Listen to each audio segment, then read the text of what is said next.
백두산과 간도지방을 다녀와서 손재수. 남편의 열망으로 벼르던 백두산과 간도지방을 다녀왔다. 백두산을 오르는 길은 동서남북에 다 있다. 천지를 중심으로 북파와 서파는 중국에 속하고 동파는 북한에 속한다. 남파는 중국이 개발하지 않는다고 한다. 기실 동쪽과 남쪽은 북한 땅이라고 봐도 된다. 백두산의 약 60%는 중국에, 40%는 북한에 속한다. 북한이 백두산을 우리에게 개방하지 않으니 천지를 가려면 중국을 통할 수밖에 없는 일이다. 북파 코스는 몇 차례 셔틀버스를 갈아타고 2700여 고지까지 올라가서 위에서 천지를 내려다보는 조망이고, 서파 코스는 셔틀버스를 타고 중턱까지 가서 1442계단을 올라서 천지를 바로 앞에서 보는 조망이다.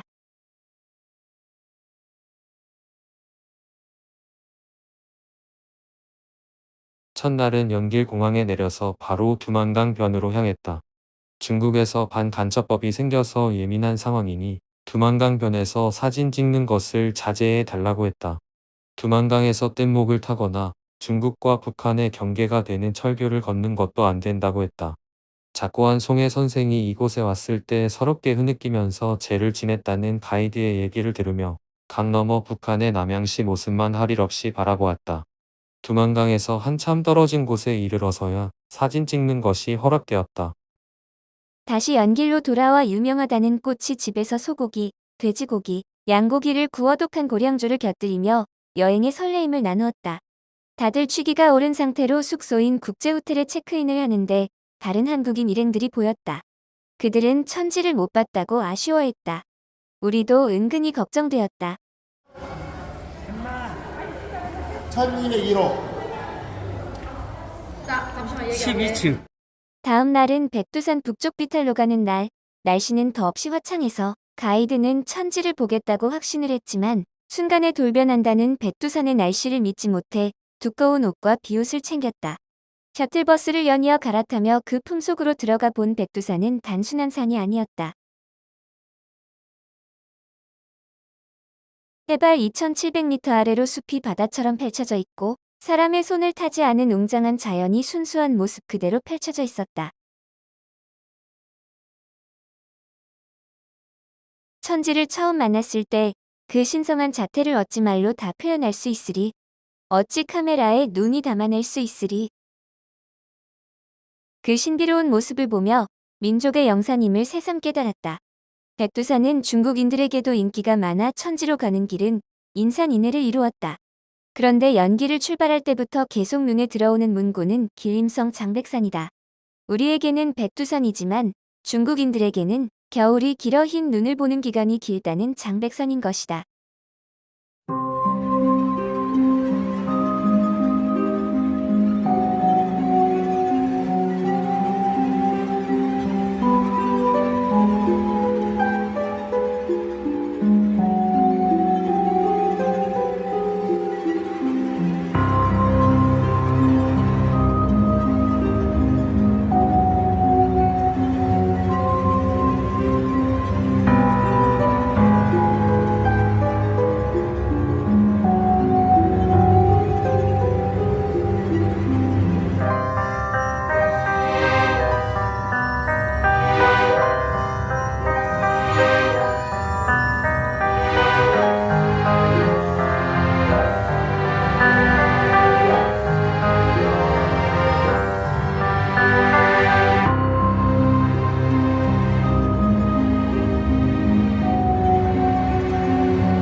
셋째 날은 서쪽 비탈로 백두산을 오르는 일정이다.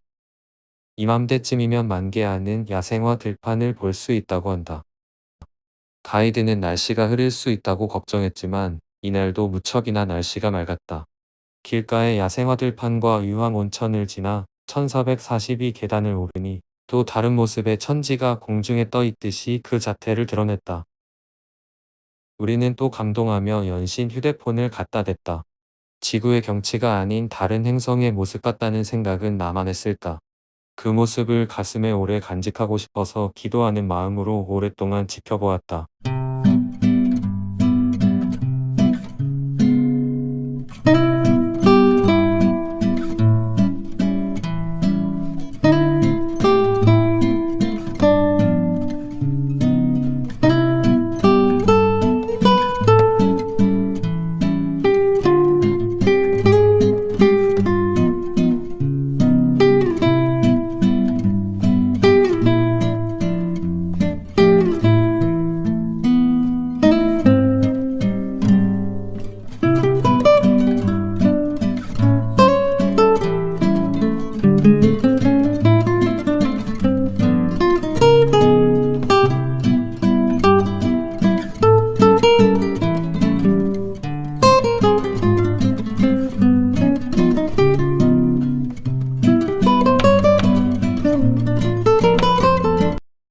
또한 이곳 서파에는 중국과 북한의 경계석이 세워져 있어서 많은 한국인들이 그 앞에서 사진을 찍는다.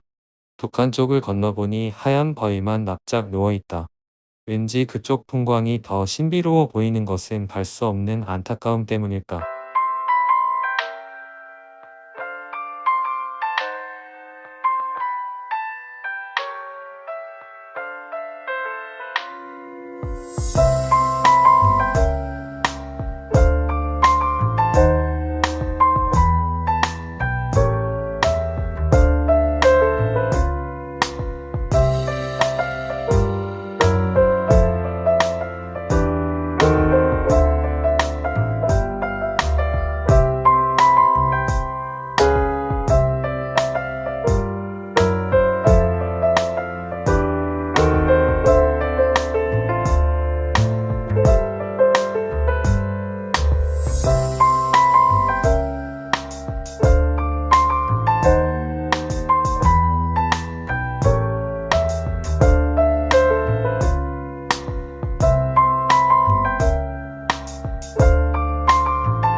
넷째 날은 아침부터 비가 왔다. 이날은 숙소가 있던 백두산 아래 첫 동네라는 이도백화에서 연길로 돌아가는 도중에 화룡민속촌과 광동촌의 조선족 마을을 둘러볼 예정이었다.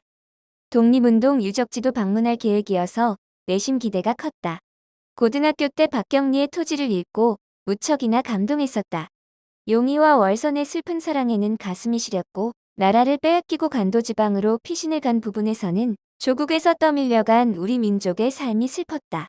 그런데 이곳이 그 간도지방이다. 먼저 화룡 민속마을을 들렀다. 잘 정비된 깨끗한 농촌 마을이었다. 감주를 맛보려고 들른 한 식당의 화장실은 바닥이 마루였다. 이번 여행에서는 중국의 부가 느껴졌다. 화장실도 비교적 깨끗했고 길가의 농가들도 잘 살아 보였다. 가이드가 중국은 14억 인구 중에 각부가 5%이고 8억이 농민인데 그중 2억이 부자라고 했다. 시진핑이 농민들을 잘 살게 해주었기 때문에 그를 절대적으로 지지한단다. 다음에 들른 마을은 광동촌이라는 조선족 마을인데 시진핑이 왔다 간 뒤에 이 조그마한 마을이 완전히 바뀌었다. 그가 올 때 다들 그가 어딜 방문할지 궁금해했다.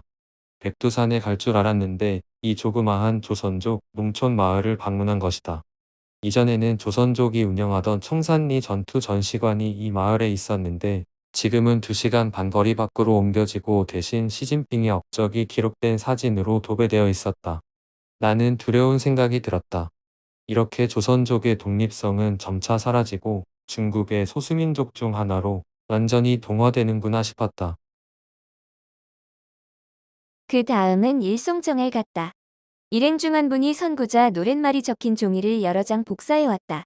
우리는 빗속에서 축축한 종이를 들고 선구자 노래를 4절까지 다 불렀다. 가이드는 연변 여성인데 우리의 모습에 감동한 듯했다. 원래 상해에서 활동했는데 두 딸을 조선족 학교에 보내려고 연길로 왔다고 한다. 조선족은 머리가 좋고 학구열이 높기로 유명하다고 한다. 소학교만 해서 20개가 넘었고 중고등학교, 대학교까지 있다고 한다. 연변대학은 중국에서도 좋은 대학에 속한다. 그런데 이 소학교들이 점차 문을 닫아가고 있다.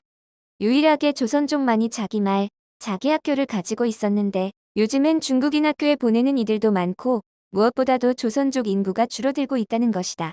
자녀 세대는 중국에 완전히 동화될 것이라고 안타까워했다.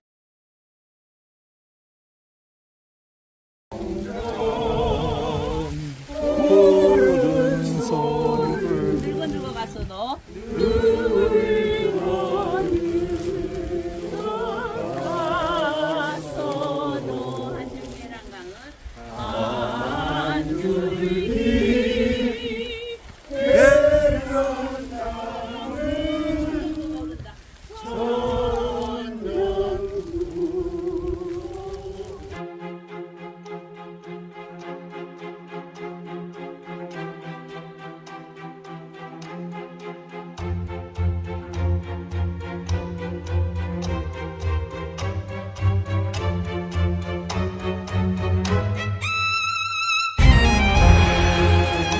원래는 융정의 윤동주 시인 생가도 방문할 예정이었으나 내부 관람이 금지되어 일정을 변경했다. 중국이 김치, 한복 등 우리의 문화를 자신의 문화라고 주장한다는 말을 들은 적 있다. 어처구니 없음에 실소를 했는데 이곳에 와보니 이해가 된다. 그들은 우리 조선족을 자신의 소수민족으로 흡수했고 김치, 한복 등의 조선족 문화가 원래 자기들의 것이었다고 주장하는 것이다. 여기에 동조하고 광고하는 연변인들도 있다고 한다. 윤동주 시인도 중국 조선족 시인으로 독립투사들도 중일 전쟁에 활약한 중국 조선족 독립투사로 탈바꿈시키려 한다는 것이다. 간도지방은 백두산 정계비를 근거로 조선 땅이라고 주장되던 땅이었다. 일제강점기에는 수탈에 못 이겨 많은 조선인들이 이주했고 독립투사들도 이곳을 근거지로 활동했다. 봉오동 전투, 청산리 전투 등은 역사 교과서에 실릴 정도로 의미가 깊고 조선족들은 이 유적들을 잘 보존했다. 윤동주 시인의 고향인 용정은 우리 조선인들이 처음 정착해서 마을을 이룬 곳이고 지금도 조선인들이 가장 많이 사는 마을이다. 이곳에는 용둘의 우물이 있는데 이를 한자로 풀이하면 용용자, 우물정자의 용정이 된다. 처음 14가구가 모여 이 우물에 물을 끌어들인 것이 용정의 시초였다. 일본이 전쟁에 패배하자 간도지방에 살던 우리 민족들은 선택을 해야 했다. 반 정도는 한국으로 돌아가서 한국 국적을 얻었고 반 정도는 돌아가지 않고 또는 돌아가지 못하고 중국의 소수민족으로 남았다. 지리적, 심리적으로도 북한에 가까워 가이드도 가끔 북한에 놀러갔다고 한다. 6.25 전쟁 때 밀고 내려온 중공군에는 이곳 연변 사람들도 많이 포함되어 있었다고 한다. 그때에는 이들이 중국 국적을 얻기 전이니 그야말로 동족상잔의 비극이었다. 한국과 중화인민공화국이 1992년 수교를 한 이후 많은 연변인이 돈을 벌기 위해 한국에 왔다. 어떤 이들은 좋은 사람을 만나 고마워하기도 하나 어떤 이들은 차별과 멸시의 이를 갈기도 한다고 한다. 연변 조선족 자치주의 중심도시인 연길은 많이 발전하고 변화해서 10여 년 전 이곳을 방문했던 사람은 놀라움을 금치 못한다. 연길 사람들은 한국, 일본, 미국, 러시아 등으로 외화벌이를 많이 떠나 연길은 중국에서 가장 달러가 많이 예치되는 도시였다. 그러나 중국은 점차 연길에서 조선족의 자립심을 앗아가는 정책을 취하고 있다. 예전에는 백두산의 관리권이 옌된 조선족 자치주에 있었는데 2005년 길림성으로 이관되었다. 원래 소수민족의 간판은 한자와 함께 그 민족의 문자를 병기하도록 되어 있는데 관리권이 길림성으로 넘어간 이후 이도백화에서는 조선족의 자취는 거의 사라져버렸다. 지금은 간판도 한자로만 되어 있다. 연길의 간판은 원래 한글이 위에 한자가 아래에 있었는데 작년에 반대로 바꾸라는 지시가 내려져 지금 간판들은 대부분 한자가 위에 한글이 아래에 있다. 광동촌을 지날 때 가이드가 우리에게 물었다. 여러분, 사과배 드셔보셨어요? 아까 제일 큰 사과배 농장을 지났어요. 사과배란 사과와 같은 색과 맛을 가진 배로 조선의 배를 가져와서 중국의 돌배에 접붙여서 만들었다는 것이다. 우리는 저 사과배가 꼭 우리 같다고 해요. 사과도 아닌 것이 배도 아니고, 북한 사람도 아니고 남한 사람도 아니고, 딱히 중국 사람도 아닌 우리들 말이에요. 영하 30도에서도 잘 자라서 만주지방에서 한때 엄청 인기를 누렸던 이 사과배가 남쪽에서 나는 맛있는 과일들에 밀려 지금은 인기가 예전만 못하다고 한다. 조선족의 사과배에 대한 동질감도 점차 옅어져서 장차 예시하기가 되리라. 다시 한번 길에서 자주 눈에 띄는 길림성 장백선의 표어가 눈에 들어오며 우리의 백두산을 찾고 싶다는 안타까움이 온몸을 휘감았다.